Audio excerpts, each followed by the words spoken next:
Salut, moi c'est Pam, je suis apprenti chargé de projet chez Enedis au sein de l'agence Mobilier Urbain. Nos principales missions sont le raccordement et la suppression de tous les mobiliers urbains de la ville de Paris.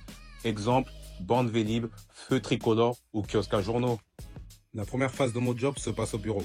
J'effectue des plans de travaux, je chiffre des chantiers, je fais toutes les démarches administratives pour avoir les autorisations pour faire des travaux sur la voie publique, je réponds aux attentes de clients.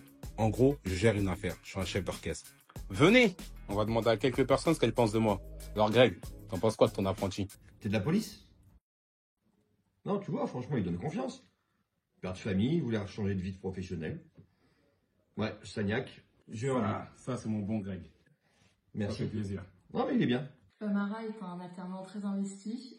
Depuis qu'il est arrivé, on sent qu'il est déterminé dans la poursuite de son parcours. Il sait pourquoi il est là. Et puis c'est un bonheur au quotidien. On rigole beaucoup à ses côtés. Allez, go, je vous emmène sur la deuxième partie de mon job de chargé de projet. C'est la phase chantier. On va voir un chantier de raccordement d'une armoire électrique pour éclairer le quartier de La Chapelle à Paris dans le 18e, où se dérouleront plusieurs épreuves des Jeux Olympiques, donc un max de pression pour respecter les délais. Mais avant d'intégrer le chantier, on va checker si ma tenue est réglementaire. Chaussures de sécurité, ok. Gilet réfléchissant, ok. Casque, ok. Et le petit sourire, ok. Let's go. Tenue validée, on peut rentrer sur le chantier. Pour cette affaire, on a mis le paquet. Nos prestataires déroulent 40 mètres de câble basse tension en souterrain.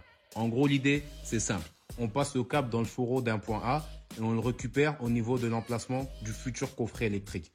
On terrasse la zone où sera installé le coffret. Une fois toutes les étapes terminées, il est posé et scellé avec du béton.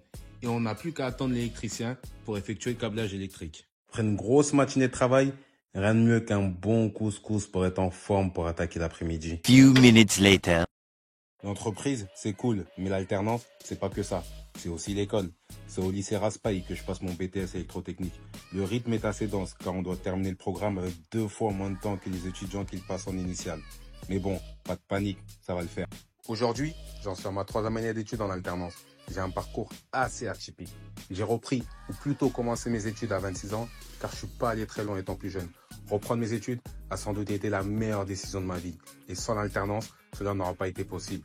Donc, croyez en vos rêves. Avec l'alternance, there is nothing impossible. Ouais, j'ai quelques notions d'espagnol, mais rien de bien méchant.